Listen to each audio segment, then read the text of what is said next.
déplacement. Il est avec nous sur ce plateau ce soir. Bonsoir Lambert Bonsoir. Wilson, merci beaucoup d'être là.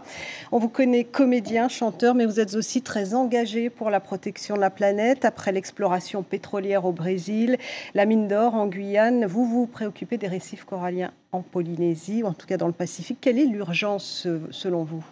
Elle est extrême, et en parlant des récifs coralliens, c'est en Guyane que j'ai eu le plaisir de rencontrer le directeur du CRIOB, Serge Plane, avec lequel on a parlé déjà de récifs coralliens au large de la Guyane au sujet des forages de Total.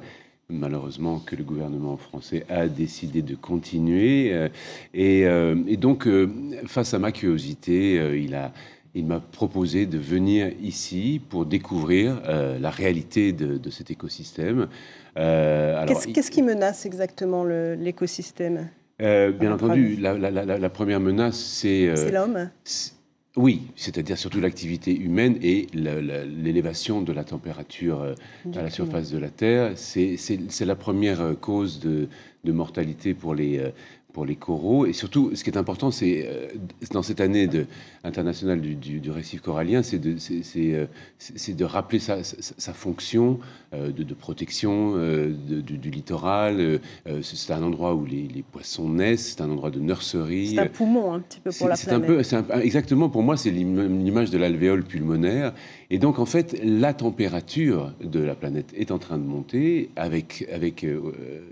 donc forcément aussi la température des eaux, et à 1 ou 2 degrés près, les coraux risquent de s'éteindre. Il y a aussi une acidification de l'eau, des océans, à cause de la pollution, du CO2 dans l'atmosphère. Et donc, en fait, c'est un signal d'alarme. Or, ici, en Polynésie, on peut observer encore un écosystème des récifs coralliens qui est de très très bonne qualité, mais qui est déjà, malgré l'isolement de la Polynésie, qui est déjà attaqué par des problèmes liés au réchauffement planétaire. C'est-à-dire qu'il y a du blanchissement, même dans des endroits aussi protégés que Tahiti. Alors, l'environnement, pour vous, c'est un combat de plusieurs années. Vous êtes engagé aux côtés de Greenpeace depuis 18 ans. Donc, le cinéma, c'est bien, mais aujourd'hui, vous avez envie de faire du documentaire sur l'environnement. Bon, le cinéma, c'est mon métier, je suis acteur, ok. Mais ce qui est important, c'est d'avoir de la notoriété pour la mettre au service de ces combats personnels, enfin, ou en tout cas des combats dans lesquels on croit. Et il m'est arrivé de travailler aussi pour les Nations Unies, par exemple, pour d'autres sujets, comme la faim dans le monde, avec le FAO, Food and Agriculture Organization, qui s'occupe au sein des Nations Unies des problèmes d'alimentation et de faim dans le monde. Parce qu'on ne peut pas séparer l'écologie, pour moi, de l'humain. C'est-à-dire que quand réchauffement planétaire, destruction des écosystèmes comme celui du récif corallien, mais ça veut aussi dire déplacement des populations, parce que sécheresse, parce qu'inondation.